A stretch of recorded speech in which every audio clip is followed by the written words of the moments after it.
Judge Aileen Cannon has two hearings on the classified documents case today, one from the special counsel to place Donald Trump under a modified gag order, and two from Donald Trump to throw the case out on constitutional grounds. Joining us now from Fort Pierce, Florida, NBC News Justice and Intelligence correspondent Ken Dilanian and MSNBC legal correspondent Lisa Rubin. So, Ken, what's happening?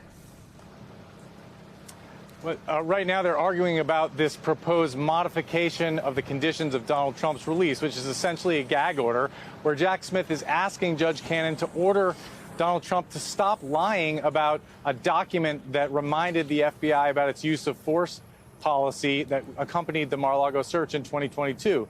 And Jack Smith said that this request is narrow, focused, and fully consistent with the First Amendment. Obviously, Donald Trump's lawyers argue that this impinges on his First Amendment rights as he's trying to run for president. But what the special counsel is saying here is that Trump's comments, essentially, he said that the FBI had an assassination plot against him. He said that President Biden authorized the FBI to use deadly force during the raid, which was false.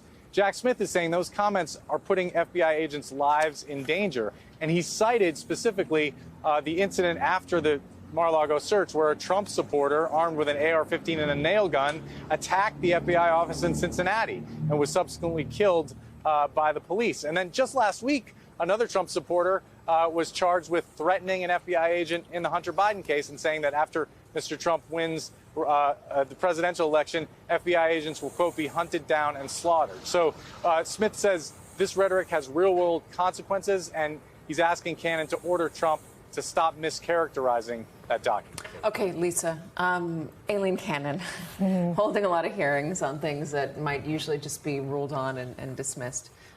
This dismissal, is there any chance, or what are the arguments for dismissal of the case? I mean, Ken was talking about the gag order. What about the arguments that Trump's making for the dismissal of the case on constitutional grounds? So there are several pending motions, including ones on constitutional grounds. For example, Trump has also asked Judge Cannon to dismiss the Mar-a-Lago case on presidential immunity grounds. She's never held a hearing on that. Presumably, she's waiting for the Supreme Court to act and then could apply their ruling to the facts here. But today's hearings were about the lawfulness of the appointment of Special Counsel Jack Smith under two clauses. One is the Appointments Clause of the Constitution, and another is a clause dealing with appropriations. And the arguments are essentially that Jack Smith is being paid through an appropriation to the Justice Department that shouldn't cover people like him if they're operating independently of the Department of Justice, as the special counsel's office has argued. With respect to the Appointments Clause, their argument is essentially that Merrick Garland didn't have the power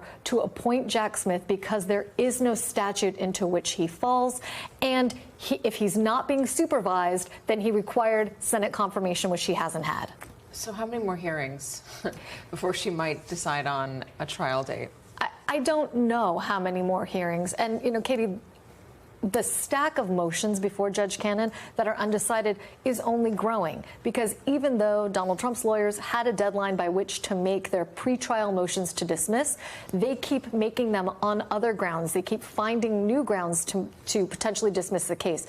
Recently, they asked her to dismiss the case on the basis that the search itself was warrantless and that the FBI fabricated certain allegations in the search warrant application. So we are sort of playing a game of following the bouncing ball that is never ending, and she is several steps behind where that ball is bouncing. Okay. I keep asking this, is there any point where it might be warranted, might be successful, more likely than not, for the special counsel to go to the appellate courts and to say, this is not working? Like, well, she's not, yes. She's really... Right now, it is egregious, the amount of time she's taking. So not on the basis of delay. That's not a basis for seeking a recusal or a removal of a judge. However, the gag order application that's being heard this afternoon is immediately appealable if the special counsel loses. And that's because they're seeking to modify Trump's conditions of release, otherwise known as bail conditions. Basically, what they're saying is, we want you to embed in his bail conditions that if he makes specific imminent threats against law enforcement that could foreseeably cause violence, you can put him in jail. But can they use that to get her dismissed? Well, I think in appealing that, they could also seek her recusal on the basis of her ruling in that. They could say... bad judgment, they could say. Or they could say that she is impermissibly biased. Got it. in favor Well, that's of the if she makes a ruling on the gag order anytime before, the moon melts into cream cheese. I don't know what I'm saying. And if she makes a ruling on the gag, I mean, she doesn't have to make a ruling on the gag order on an expedited basis, does she? There's no deadline. She doesn't. But some of the allegations here are so egregious that I think she's under some pressure to make some form of ruling. Again, not necessarily on an expedited timeline. But one of the things that the special counsel's office has called attention to, and Ken mentioned it, is the case of Ricky Schiffer. He is the gentleman who called in a threat to the FBI office or rather tried to attack the FBI office in Cincinnati 3 days after the initial Mar-a-Lago search. Today, for the first time, the special counsel's office is attaching to some of its papers his social media posts on Truth Social in the days immediately before that attack. Some of the things that he's saying show a direct connection between Donald Trump's rhetoric and the threats to law enforcement in a way that I think Judge Cannon is going to have to deal with in some way, shape, or form. We will see. Lisa Rubin. I'm keeping my bar really low because it's taken a long time to get any definitive answers out of that judge. Lisa, thank you very much. Ken Dilanian, thank you as well.